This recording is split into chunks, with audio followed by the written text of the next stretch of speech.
Muy buenos días. Vamos entonces a hablar de otras hepatitis infecciosas, pero además de eso voy a darles como una ñapita por ser sábado. Ahorita se van a dar cuenta cuál es la ñapita. Vamos a hablar en primer lugar de la hepatitis delta. Muchas de las hepatitis de las que vamos a hablar son hepatitis no tan frecuentes, pero la omisión de su diagnóstico puede ser un asunto muy serio que puede llevar al traste la vida de los pacientes, y muchas de estas enfermedades no se diagnostican porque no se conocen. La hepatitis delta, entonces, en primer lugar, es un virus que está estrechamente relacionado al virus B, porque el virus B es indispensable para que el virus delta se ensamble y se pueda secretar. Todavía no se sabe de dónde viene el virus, no se conoce el reservorio del virus. Se sabe únicamente que se replica en el hepatocito, y una estructura muy importante de este virus permite que se replique de forma importante. Esto es una estructura así muy grosso modo de lo que es el virus. Es muy sencillo, es un virus compuesto por un RNA, un antígeno que es el antígeno delta, y también, al igual que la hepatitis B, tiene un antígeno de superficie. Este virus, como pueden ver ustedes en este mapa, tiene una prevalencia importante, especialmente en el área mediterránea, en el Oriente Medio, en el Asia Central, en África Occidental, pero estamos hablando de este virus porque también se ha encontrado en Sudamérica, especialmente en Venezuela, en la región del Orinoco, y en Colombia, especialmente en la región de la Sierra Nevada de Santa Marta. Es un foco endémico muy importante, al igual que la región amazónica, que lo comparte Brasil. Y fíjense que en otras partes del mundo no está tan frecuentemente asociado, pero como voy a explicar más adelante, la verdadera prevalencia no se conoce porque es un virus cuya detección puede ser difícil, incluso por la dinámica propia de los antígenos. La desaparición rápida y el aclaramiento rápido de estos muchas veces puede pasar desapercibido. Como les expliqué anteriormente, hay dos focos importantes, el de la Sierra Nevada de Santa Marta, Orinoquía, el Amazonas también, que no está aquí. Y simplemente un detalle: el genotipo de estas zonas del virus es un genotipo especial, porque es un genotipo altamente mortal. Es quizá el genotipo del mundo más mortífero, el genotipo 3. La forma de transmisión es similar al de la hepatitis B, una transmisión percutánea, una transmisión intravenosa y una infección por vía sexual. Les traigo dos articulitos muy sencillos, dos referencias muy rápidas para hacerles notar de la vigencia y la importancia de esta enfermedad. Esto es un grupo de médicos que trabajan mucho el tema de la hepatitis delta, y en este estudio, compuesto por 697 pacientes, reclutaron muestras de pacientes del Amazonas, del Chocó, del Magdalena y de San Andrés, una muestra nada despreciable de 700 pacientes, y lo que hicieron fue que en los pacientes que detectaban hepatitis B crónica, marcado pues por el antígeno de superficie persistente, o el IgM o IgG-COR, encontraron que esos 697 pacientes tomados aleatoriamente, 173 tenían infección crónica por virus B, pero de los 173, 9 tenían hepatitis delta. Estamos hablando que de esos 9 pacientes, 8 estaban en el Amazonas y 1 en la región del Magdalena. Entonces fíjense que en Colombia sí hay hepatitis delta. Pero también una cosa muy interesante que habla de una presentación clínica que voy a hablar más adelante, y es la hepatitis fulminante.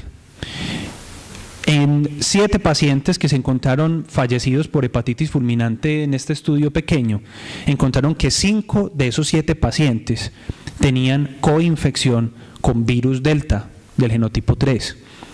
O sea que de entrada, un paciente con hepatitis B que le esté haciendo usted una falla hepática, sospeche que tenga una coinfección con virus delta. Es altamente mortal la coinfección de virus delta en un paciente que tenga hepatitis B crónica. Vamos a hablar entonces de la clínica. Hay varias formas de presentación. Como dije al principio, es muy importante para que pueda producirse la hepatitis delta que haya infección por virus B. Entonces hay dos tipos de infección. Uno que es la coinfección, que pasa casi que de agache, porque es similar a una hepatitis B aguda. Es una forma transitoria y autolimitada. se ha encontrado una alta incidencia de esta coinfección entre pacientes drogadictos, la progresión a hepatitis crónica es menor del 5%. La coinfección quiere decir que al mismo tiempo el paciente adquiere hepatitis B y hepatitis delta. Es la forma menos peligrosa de infección por virus delta. Esto puede desencadenar una hepatitis D aguda, la coinfección, que requiere entre 3 a 7 semanas de incubación. Como les dije, es muy sutil porque hay una fase que es la fase preictérica en la que hay síntomas generales y gastrointestinales vagos. Se puede parecer a cualquier virosis digestiva. Hay una ligera elevación de las transaminasas y luego hay una fase ictérica en la que persisten los síntomas gastrointestinales y ocurren las alteraciones que hemos mencionado de las transaminasas. Eso es lo que puede suceder cuando hay una coinfección. Cuando hay una superinfección, estamos hablando que es un paciente que tiene hepatitis B y que sufre un episodio de hepatitis aguda grave porque el paciente tiene una infección por virus delta. En estos casos, a diferencia de la coinfección, hay más probabilidad de que el paciente quede con una hepatitis crónica por virus delta, más del 80% de casos. Y este es el grupo de pacientes que, como les mencioné anteriormente, tienen más riesgo para una hepatitis fulminante. Estamos hablando que la hepatitis fulminante se caracteriza por encefalopatía, prolongación del TP, hipoglucemia. Esa sería la triada más importante. Recuerden que no hay encefalopatía hepática fulminante, no hay, hepatitis fulminante sin encefalopatía. Es muy importante ese criterio. ¿Cómo se manifiesta la encefalopatía? Como cualquier encefalopatía infecciosa, cambios en la personalidad, trastornos del sueño, confusión, comportamiento anormal y somnolencia. Cuando un paciente tiene virus B, tiene virus delta bajo la forma de superinfección y hace una hepatitis fulminante, tiene un alto riesgo de morir, más del 80%. Entonces, por eso es tan importante pensarlo. Como algunos de estos pacientes no terminan haciendo la hepatitis fulminante, terminan haciendo una hepatitis delta crónica. Es un curso indolente, hay una elevación de la ST-ALT como todas las hepatitis crónicas. Los marcadores de hepatitis B, sobre todo los replicativos, usualmente están suprimidos, pero la importancia de esta infección crónica es que es una infección que causa cirrosis con toda probabilidad. Después de los 2 años de infección crónica por virus delta, hablamos que el 70% de pacientes que tienen esa hepatitis la pueden sufrir. Incluso la cirrosis por virus delta es mucho más probable que la cirrosis por virus B. En otras palabras, un paciente que está coinfectado por virus delta tiene más probabilidad de ser cirrosis que un paciente que tenga hepatitis B crónica. Entonces hay unas fases para hablar de hepatitis delta crónica. Hay una fase activa temprana en la que el virus delta se replica y el virus B, que está presente también allí, no se replica tanto. Luego hay una fase moderadamente activa en la que el virus B se reactiva y el virus delta disminuye. Y hay una fase que es la fase de cirrosis o hepatocarcinoma, en la que hay una abundante replicación viral que, como les recordé, como les dije anteriormente, se puede producir incluso tan tempranamente como 2 años. No se asusten con esta gráfica, no voy a ser muy exhaustivo con ella, simplemente en esa gráfica encontramos las diferencias serológicas para hablar de una hepatitis delta en coinfección, en superinfección o una forma crónica. Les voy a resumir la gráfica de la siguiente forma. Ustedes observan que allí están todas las curvas que indican la infección por virus B. Entonces, en primer lugar, observamos que tenemos presencia del DNA de hepatitis B. Luego vemos que empieza a aparecer el antígeno de superficie de hepatitis B. Más adelante vemos que hay una elevación sostenida de la LT que habla de hepatitis. Por otro lado, ustedes van a observar que inmediatamente después de la aparición del antígeno de superficie, como el tiempo de incubación del virus delta es un poquito más grande que el del virus B, y como se necesita virus B para que aparezca el virus delta, inicialmente hay una elevación del antígeno de hepatitis D, HD antígeno, que ustedes lo observan allí en la primera gráfica abajo. A partir de ese momento empieza a aparecer virus, empieza a aparecer RNA viral, y hay un rápido aclaramiento de ese antígeno del virus delta para dar paso a la aparición de la IgM o IgG antígeno del virus delta. Es muy similar a la respuesta que ocurre en el virus de la hepatitis B, pero la diferencia es que el antígeno delta se aclara mucho más rápidamente, y esa es la razón por la cual sea prácticamente imposible diagnosticar una coinfección o una hepatitis delta aguda, porque el marcador de hepatitis delta aguda más importante sería el antígeno delta, que aparece únicamente durante 2 semanitas y es muy difícil coger esa infección en ese momento. Entonces, en la coinfección hay presencia del antígeno delta, que se aclara rápidamente, y del IgM antígeno delta, para hablar de una coinfección. Pero ¿cómo hago yo para diferenciar una coinfección por virus delta de una superinfección de virus delta? La diferencia está en que en la superinfección hay marcadores de infección crónica por virus B, es decir, hay aparición del COR IgG y hay persistencia en el antígeno de superficie. Hay una aparición del antígeno delta que sí se puede sostener más en el tiempo, pero lo más importante es que en la superinfección hay una persistencia de mucho más tiempo de los anticuerpos contra el antígeno delta, tanto M como G. Y finalmente, para hablar de una forma crónica, lo más importante es decir que la elevación de la IgM y la IgG contra el antígeno delta es mucho más sostenida y mucho más elevada. En otras palabras, en la superinfección uno puede observar que hay una declinación rápida de los anticuerpos IgM y IgG para el antígeno delta, mucho más rápida. En cambio, en la forma crónica, la respuesta es sostenida, es decir, se quedan elevados. ¿Qué limitaciones hay en el medio actual? Que resulta que no disponemos de métodos de laboratorio para hacer los pacientes antígeno delta. No disponemos en nuestro medio, ni siquiera en los laboratorios de referencia nacionales, la posibilidad de hacer una carga viral para virus delta, y el único examen que tenemos a la mano son los anticuerpos totales para virus delta. Eso quiere decir que a lo sumo lo único que podríamos diagnosticar son las formas crónicas de virus delta.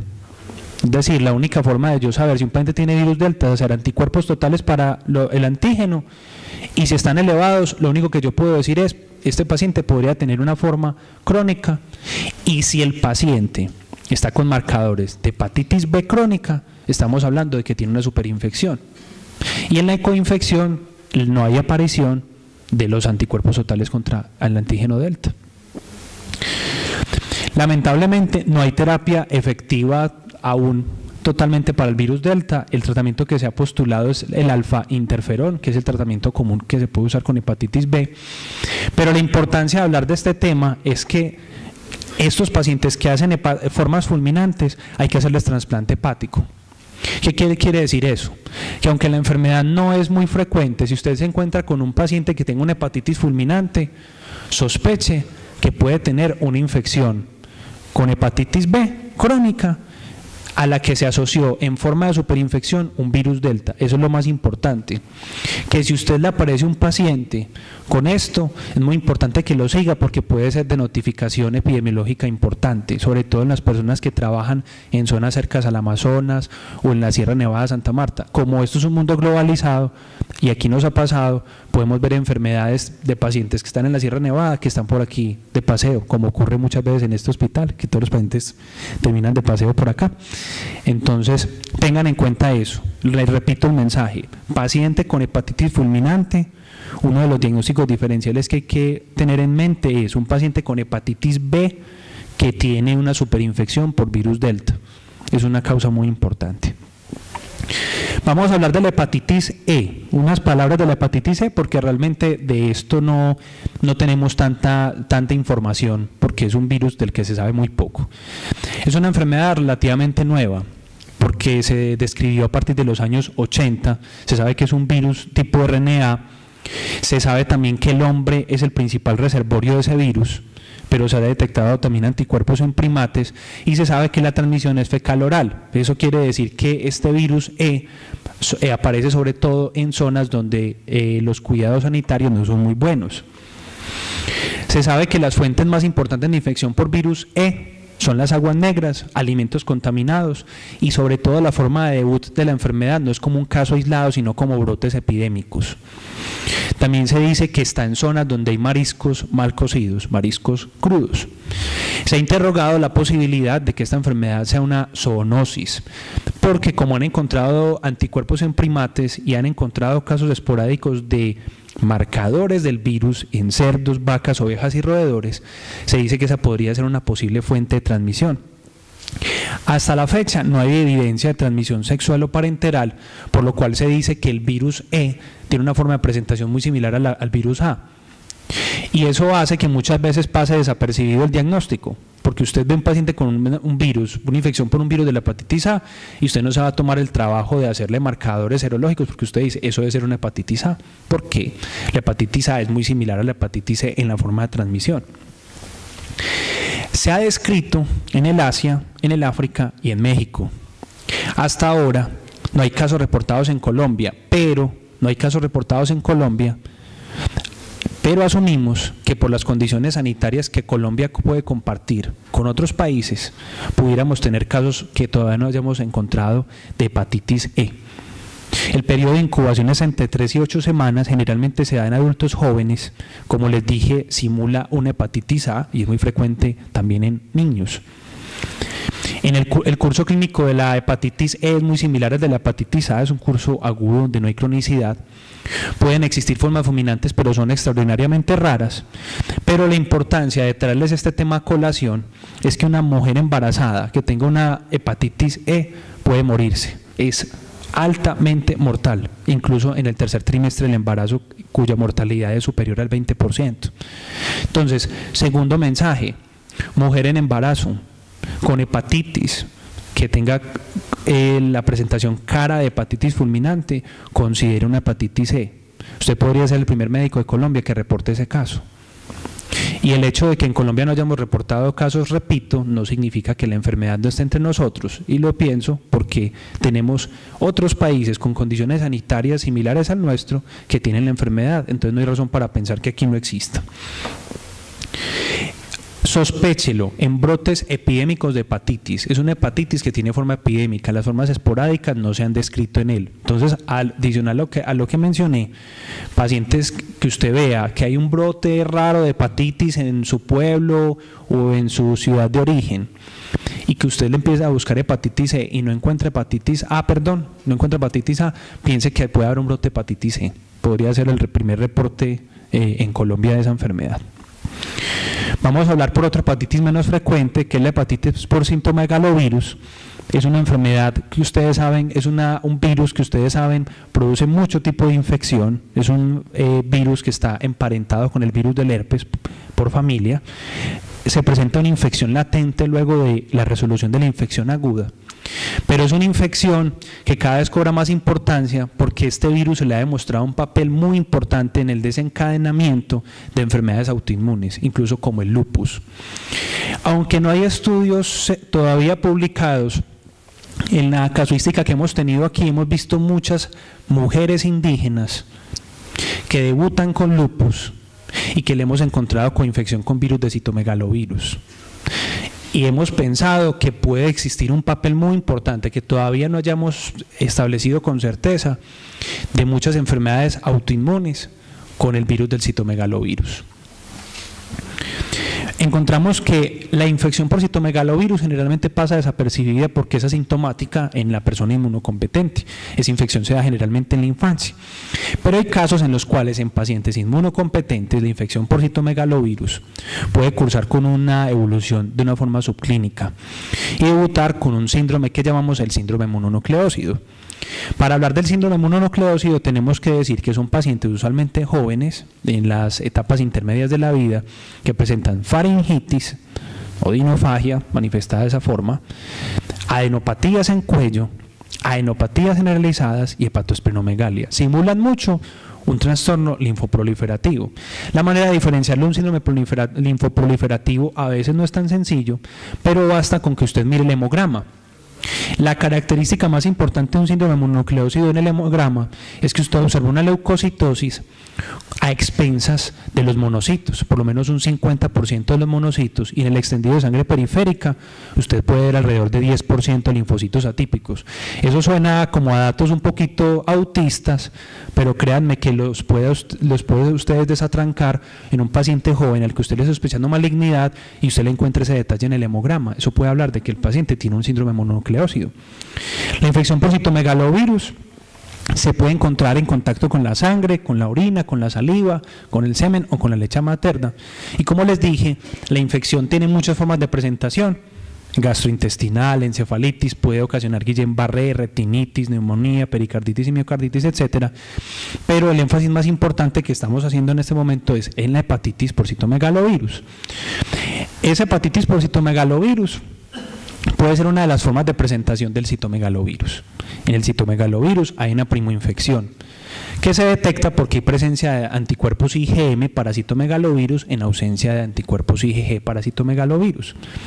Cuando usted encuentra un paciente con que usted le sospecha citomegalovirus, le hace un IgG y sale positivo sin IgM, no es fácil saber si lo que el paciente tiene es una infección antigua o una reactivación.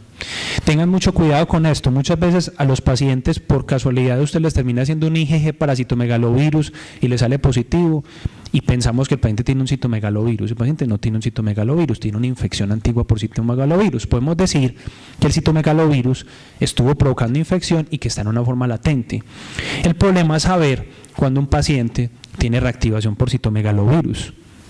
¿Por qué es difícil? Porque en inmunosupresión sistémica no hay una elevación importante de las inmunoglobulinas, incluso puede pasar desapercibida la infección. Aprovecho para decir que tener en cuenta citomegalovirus es importante, sobre todo en el contexto del paciente trasplantado, que es donde más uno observa la hepatitis por citomegalovirus, o en los pacientes con inmunosupresión como HIV o consumo crónico de esteroides. Presten mucha atención, porque usualmente muchos de los pacientes que tenemos en nuestra consulta o en nuestros hospitales van a ser trasplantados. La mayoría de poblaciones que estamos empezando a ver los médicos generales son mucho más complejas que lo que eran hace 20 o 30 años. Hoy en día nos vemos enfrentados a pacientes cada vez más complejos, porque los trasplantes han aumentado y seguirán aumentando, y querámoslo o no, vamos a tener que seguir viendo muchos pacientes trasplantados con formas de presentación de enfermedades cada vez más difíciles de diagnosticar. Tal vez no haya que aprenderse todas las enfermedades, pero por lo menos si usted tiene el indicio de pensar que un paciente que tenga hepatitis y esté en inmunocompromiso, tenga una hepatitis, usted piense que tiene una hepatitis por citomegalovirus, que además es tratable. Lo único que usted va a encontrar es elevación de las transaminasas a bajos títulos, se ha descrito trombosis de la vena porta, pero es muy raro. Y ojo que en un paciente con fiebre de origen desconocido, la hepatitis por citomegalovirus ocupa un papel muy importante, como fiebre de origen desconocido en una hepatitis que llamamos hepatitis granulomatosa. El tratamiento, no me voy a detener mucho en él, solamente decirles que existe tratamiento que usualmente se hace con ganciclovir o valganciclovir. El aciclovir no sirve para esta infección, solamente sirve en el contexto de la profilaxis, sobre todo en pacientes con trasplantes de órganos sólidos. Entonces ya sabemos que un paciente que usted vea con trasplante, usted no le debe quitar el aciclovir, es una cosa muy importante, porque ese aciclovir que le estamos dando al paciente trasplantado sirve para profilaxis, tanto como para virus herpes, para infección tipo zóster, que es la reactivación del herpes, o para reactivación del citomegalovirus, que es uno de los cocos para los médicos que trabajan en el área de trasplantes, porque no solamente el citomegalo da hepatitis, como lo mencioné anteriormente, sino que puede dar todo tipo de infecciones que pueden dar al traste todo el esfuerzo que se hizo con un trasplante. Y lo que les dije yo de la ñapa es que no quería dejar pasar la oportunidad de hablarles de hepatitis en el embarazo. Ya los compañeros han tocado el tema de infección por virus B y virus C en el embarazo, pero lo quiero traer a colación porque es un tema del cual casi nadie sabe. Los cambios fisiológicos casi nadie los tiene en cuenta, y aparte de eso muchas enfermedades pueden tener comportamientos potencialmente peligrosos. Voy a decir simplemente que el 3% de los partos cursa con hepatitis, que hablamos de hepatitis en el embarazo, el conjunto de patologías infecciosas y no infecciosas. Traigo a colación el tema no infeccioso solamente para establecer los diagnósticos diferenciales. Y que el abordaje más sencillo que usted puede tener sobre una mujer en embarazo con hepatitis es de acuerdo a la edad gestacional. Entonces puede ocurrir que las pacientes que tengan problemas hepáticos previos se exacerben con el embarazo. O puede ocurrir que durante el embarazo ocurra una afectación hepática. Siempre que usted tenga una mujer embarazada con elevaciones de las transaminasas y sean mínimas, usted les debe descartar hepatitis viral y como diagnósticos diferenciales, hepatitis autoinmune, hepatitis inducidas por medicamentos. Recuerden que la alfa-metil-dopa puede dar hepatitis y es un medicamento que usamos como antihipertensivo frecuentemente en la consulta, o incluso colitiasis y más rara vez malignidad. Voy a hablarles rápidamente de unos cambios fisiológicos que usted puede encontrar en una mujer embarazada. No se asuste si ve telangiectasias, no se asuste si ve eritema palmar porque son comunes durante la gestación por la alta carga estrogénica. Nunca es normal un hígado palpable durante el embarazo. Ojo con eso, es un error frecuente. Hepatomegalia, pero está embarazada. Pilas que una mujer con hepatomegalia estando embarazada tiene un problema. Usted puede ver niveles bajos de albúmina en el primer trimestre sin que eso necesariamente hable de una enfermedad hepática o de desnutrición, y eso se da por el fenómeno de modilución. Y usted puede ver que el colesterol total y los triglicéridos pueden incrementar algo. Nunca piensen que una paciente, porque tenga elevación de la fosfatasa alcalina 2 a 4 veces, tiene una colecistitis o una colelitiasis. Es frecuente, porque acuérdense que la placenta produce fosfatasa alcalina, que haya una elevación entre 2 a 4 veces, pero la gamma-glutamil-transpeptidasa no se produce en la placenta. Entonces, ¿usted cómo diferencia la elevación de la fosfatasa alcalina en el embarazo de una verdadera enfermedad de vía biliar con la gamma-glutamil-transpeptidasa? O sea que necesariamente hay que pedir las dos. Ese mismo rollo que ocurre cuando usted ve un paciente adolescente que usted se preocupa porque ve con 500 de fosfatasa alcalina. Acuérdense que en los pacientes adolescentes usted puede encontrar fosfatasas alcalinas hasta de 500 porque están en pleno crecimiento y la fosfatasa alcalina que medimos también se encuentra en el hueso. No es normal que las transaminasas se eleven en el embarazo. Y en cambio sí puede ser normal que usted encuentre disminución, no elevación de las bilirrubinas. Si usted ve a un paciente en el primer trimestre con un síndrome de náuseas, vómito, deshidratación, usted lo que debe sospechar es una hiperemesis gravídica.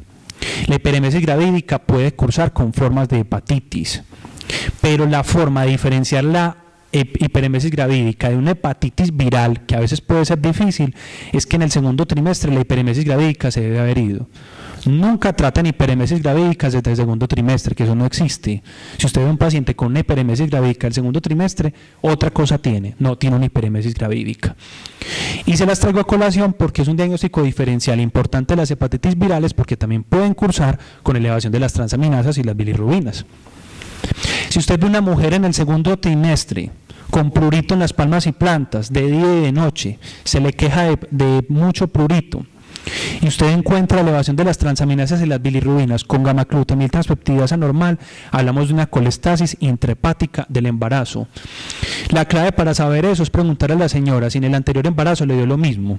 Si le dio lo mismo, significa que es una colestasis intrahepática probablemente, pero ojo, ¿por qué se las traigo a colación? Porque se ha demostrado que esta enfermedad tiene efectos adversos sobre la viabilidad fetal. Ojo con esas pérdidas fetales de mujeres en el segundo y tercer trimestre. Lo que pudieron haber tenido eran colestasis intrahepáticas que nunca se diagnosticaron.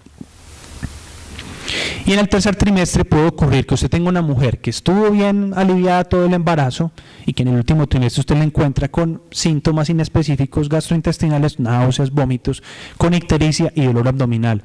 Nunca se les olvide, paciente que esté en el tercer trimestre, que tenga esto y usted encuentra elevación de las transaminasas, abra el ojo porque puede tener un hígado graso agudo del embarazo y esa mujer se puede morir. Se puede morir si usted no le hace algo. ¿Cómo hace para saber que es un hígado graso agudo del embarazo? Porque además de eso aparecen otras manifestaciones de compromiso sistémico grave.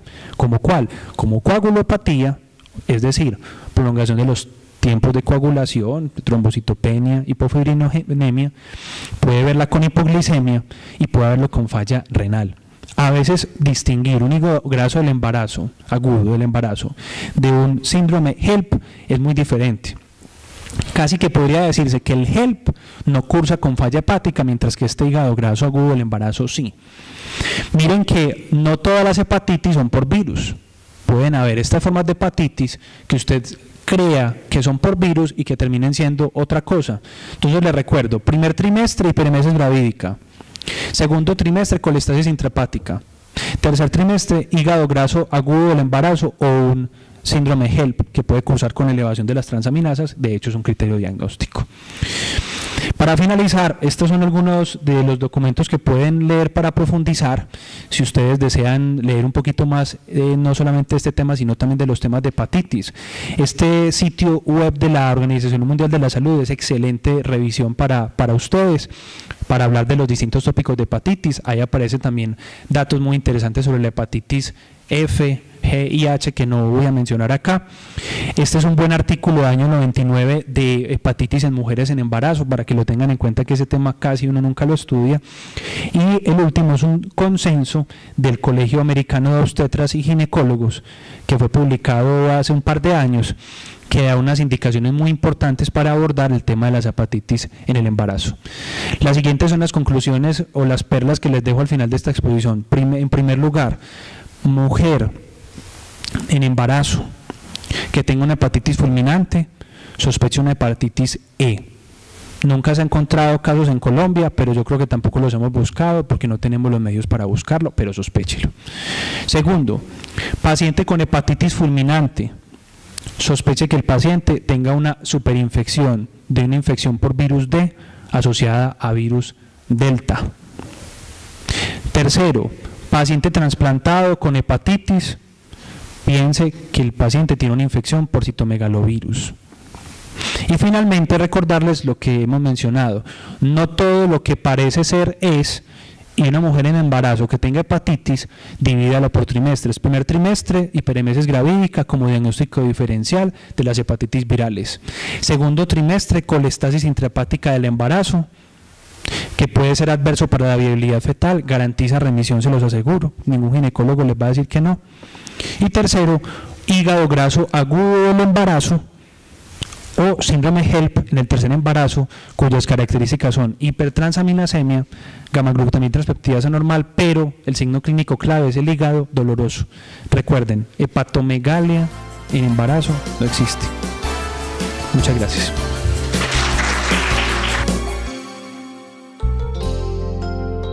San Vicente Fundación, una vida entera por la vida.